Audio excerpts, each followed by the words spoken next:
Kaka, hii dunia ukitaka kumiliki ufalme wa utajiri, ukitaka kuepukana na maradhi yanayokujaga yale kwa ajili ya kukurudisha nyuma. Kuna maradhi huwa yanakuja kwa ajili ya kukupeleka kwenye umaskini. Hakikisha una vitu viwili. Umenielewa? Kati ya hivyo vitu viwili uwepo kwenye jambo moja. Jambo la kwanza, hakikisha unasali sana na unatoa sana sadaka kwa Mwenyezi Mungu, na sadaka inatakiwa iendane na mafanikio yako. Jambo la pili, hakikisha unaroga sana na unafanya kafara kubwa. Utakuwa na uwezo wa kumiliki ufalme wenye mafanikio. Ufalme wa mafanikio lazima uwe unafanya kafara. Lazima uwe unakwenda nyumbani kwenu kwenye kaburi la babu yako, baba yako, shangazi yako, mama yako, dada yako, mjomba wako, wale watu ambao tayari walishakufa. Hakikisha unakwenda kusema nao. Sijui unanielewa? Ndipo utakuwa na uwezo wa kumiliki ufalme wa utajiri. Lakini pia kama unataka uepukane na maradhi yasiyokuwa na sababu, yapo yale maradhi yanayokujaga kwa ajili tu ya kukudondosha wewe. Yapo maradhi yanakujaga tu from nowhere, yani yanakujaga tu ti.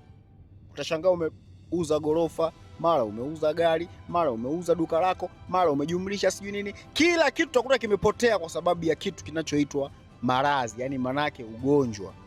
Hakikisha unafanya hivyo vitu viwili, vitatu, manake hivyo vitu vyote utaepukana navyo brother. Sijui unanielewa? Unataka kupromosha gorofa lako sehemu, unataka upromoshe sheri yako sehemu, unataka upromoshe biashara yako sehemu, unataka wewe uanze biashara ya mazao. Unajua biashara ya mazao ni kubwa sana, ingawa inadharaulika. Hakikisha unafanya kafara iendane na biashara ambayo unaifanya. Usikurupuke kuanza kufanya biashara pasipo kufanya kafara. Fanya kafara kulingana na ukubwa wa biashara ambayo unaifanya. Utanishukuru baadaye, kila kitu kitakuwa sawa. Lakini ukijifanya wewe unaamini mafanikio ni mtaji, kajenge. Promosha sheri, promosha gorofa, anza biashara yako, zungusha biashara yako ya mazao. Utanisimulia. Mara utasikia gari imepata ajali, mzigo wote umechanika. Mara utasikia ni vichangamoto tu vidogo vidogo. Mara utasikia gorofa halijaisha, deni limeshakuandama. Watu wa benki wameshafika, wanataifisha gorofa. Wanachukua pamoja na kamtaji kako ambako ulikuwa umeweka, ukiachana na ule mkopo ambao ulikuwa umekopa benki. Umesimamisha sheri imefika nusu, mara wa benki hao wameshaingia, wanataka sheri yako. Umeweka kamtaji kako nusu ambako ulikuwa unajivunia nako kameenda. Jiongeze. Hivyo vitu ustahili kufanya pasipo kuweza kufanya kafara kubwa. Fanya kafara kubwa. Kama unaenda kanisani, nenda katoe sadaka kubwa.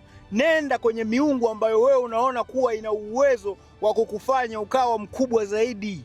Nenda kwenye miungu ambayo unaiamini. Hivi unanielewa wewe? Unachukulia vitu poa poa, unachukulia vitu rahisi kwa sababu unavitazama kwa macho.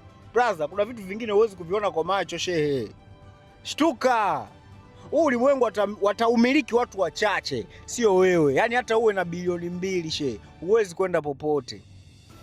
Utatamba tu miaka 2, miaka 3, utarudi nyuma local life ambako tumetoka sisi.